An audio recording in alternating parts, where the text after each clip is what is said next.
দিয়ে বলেছে বউ নিয়ে চলে যাও। এবার বেরেলি মৌলবীর কানে খবর গেছে, হ্যাঁ, আর তেমনি সঙ্গে সঙ্গে এসে মৌলবীর কাছে একদম কলা ধরে, আপনার এত বড় সাহস, আপনি টাকার লেগে ইমান বিক্রি করে দিচ্ছেন। আমরা আলা হযরতের লোক, হক কথা বলি, হ্যাঁ, আর আপনি টাকা নিয়ে যে তালাক খাওয়াবো আর আপনি পয়সা নিয়ে বলেছেন বউ নেওয়া যাবে। বলে শোনো, তোমাদের মতন অত কাঁচা মাল আমি নই, বয়স হয়ে গেল আমার মৌলবিগিরি করতে করতে। আমি প্রথমেই জিজ্ঞাসা করেছি ওকে, ভাই তুই কলমা জানিস? বলে না জানি না। বলে তুই নামাজ পড়িস? বলে না পড়ি না। বলে ভাই তুই তো মুসলমানই নয়, তুই তোর আবার তালাক কিসের? 1000 টাকা দে, বউলে ঘর চলে যা।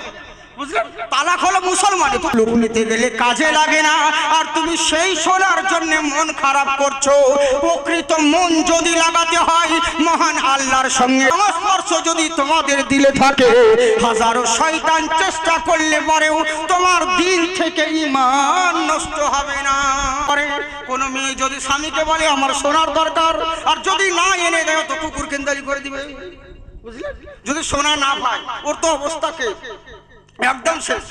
এরকম অনেক হয়, কথায় কথায় বা তালাক পর্যন্ত দিয়ে দিচ্ছে শুধু শোনার জন্য। হ্যাঁ, কথায় কথায় কিছু বলতে না হচ্ছে তালাক দিয়ে দিচ্ছে, আর ঘুরিয়ে তখন আমাদেরকে বলছে হুজুর রাগের মাথায় দিয়ে দিচ্ছে। রাগে তালাক দেয় না তো হাসতে হাসতে দেয়, কফি খেতে খেতে তালাক দেয়। বলে রাগের মাথায় দিয়ে দিয়েছে হুজুর, কি করবো হুজুর, মশলা নিতে আসছে। তখন কবা দিয়েছে? বলে 3 বার। বলে তুমি কবা শুনেছো? বলে 3 বার। আবার কতজন বলছে হুজুর 1000 বার দিয়ে হয়ে গেছে। কতবার মধ্যে মাঝে দেয়, বুঝেছে? তখন এবার বলছে আর তো উপায় নাই ভাই, যদি 1 বার হতো তাহলে রাস্তা ছিল, তুমি তো গাছ কেটে দিয়েছো, আর উপায় নাই। এইখানে কিছু আহলে হাদিস মাল এরা বলছে শোনো, সূরা নিসায় তালাকের মশলা আছে, রাগের মাথা ওইভাবে তালাক হয় না। কেউ যদি একবারে তালাক দিয়ে দেয় 3 তালাক, ও তালাক হবে না। তালাকের একটা নিয়ম আছে, কোরআন শরীফে আছে। বলে হ্যাঁ, কথা তো ঠিকই, এটা ডাইরেক্ট দিতে পারবেন না, ধাপে ধাপে দিতে হবে 3 বারে। কিন্তু আচ্ছা বলুন, একটা গাছকে ও আস্তে আস্তে কাটলেও কাটবে, একবারে কেটে দিলেও কাটবে, তাই তো? তো নিয়ম হচ্ছে আস্তে আস্তে, কখন একবারে কেটে দিয়েছে তো আর কি করে লাগানো যায়? এই হচ্ছে ব্যাপার। এবার আমাদের কাছে শুনে নিয়ে অন্য মৌলবীর কাছে যাচ্ছে, ও মৌলবী বলছে কতবার হয়েছে? বলে হুজুর 1 বার কি 2 বার মনে হয় বলেছে। মেয়েটাকে বলছে তুমি কতবার শুনেছো? বলে ওরকমই হবে, আমি গুহালে ছিলাম, শুনতে পাইনি অতটা। বলে তাহলে তো উপায় নেই, তাহলে অসুবিধা নেই, বউ নিয়ে যাবে। এবার তখন হয়ে যাচ্ছে পাবলিক, তখন বলছে দেখো মৌলবীরা টাকার লেগে ইমান বিক্রি করে দিচ্ছে। হবে মৌলবীর কি দোষ? মৌলবীকে যেমন বলেছে সেরকম ফতোয়া দিয়েছে। এখানে মৌলবীর কি দোষ আছে? পশ্চিমবঙ্গের এক নাম করা মৌলবী আছে, আমি নাম করছি না, বয়স্ক মানুষ, উনি এখনো বেঁচে আছে, উসমান গনি সাহেব, বুঝলে তো? ওনার কাছে এরকম একটা মশলা দিচ্ছে, কয়েকজন ছেলে মানে তালাক খাওয়াবো। অন্য বেরেলি মৌলবীরা একটু রাগী হয়, জানেন, হক কথা বলে, এই জন্য রাগী হয়, আর হক কথা টক লাগে। তো তালাক খাওয়াবো নিয়ে চলে গেছে, এই মৌলবীর কাছে গিয়েছে। মৌলবী ওকে সবকিছু নিয়ে বলেছে 1000 টাকা দে, তোর বউ নেওয়া যাবে। 1000 पाक हो जिक्रे खुदा की बात, जिक्रे खुदा की बात। मोहब्बत के साथ बोलिए सुभान अल्लाह। जिक्रे रसूल पाक हो जिक्रे खुदा की बात, जिक्रे खुदा के बाद जिक्रे रसूल पाक हो,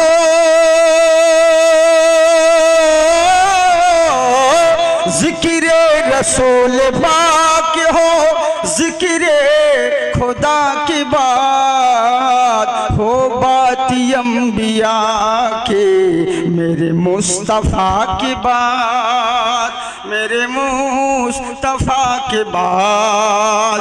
আমার আল্লাহ রাব্বুল আলামিন বলে বান্দা শোনো, নীল আকাশের নিচে জমিনের বুকে তোমাদের বসবাস রয়েছে, নানান রকম সৃষ্টি আর নানান রকম মাযহাব আছে। আমার আল্লাহ পাক বলে বান্দা শোনো, দুনিয়ার বুকে মৌলবি হো আর মাওলানা হবে না। 1 টাকা সুদ খেলে পরে এত গুনাহ অত গুনাহ, খুব বক্তব্য দিলাম। বাবা ওই মৌলবীকে তো 50,000 টাকা দেন। বলে মাদ্রাসার লেগে হুজুর আমার সুদের টাকা আছে, কি করবো? বলে দেন ভাই দেন। বলে কি করবো? বলে বাথরুমে লাগিয়ে দেবো। বুঝলেন, এই তো হচ্ছে ব্যাপার। তার মানে কি, শুধু আমরা বলেই গেলাম, আমল কিছু করলাম না, এরই লেগে জালসাতে কোনো কাজ হয় না। বুঝলেন, জালসা অনেক শুনছি, জালসা অনেক হচ্ছে, কিন্তু কাজের কাজ কিচ্ছু হয় না। বুঝলেন, হেদায়েতের উদ্দেশ্যে আমরা এসেছি। কার মাহফিলে বসে আছি? মুফতি আজম হিন্দ।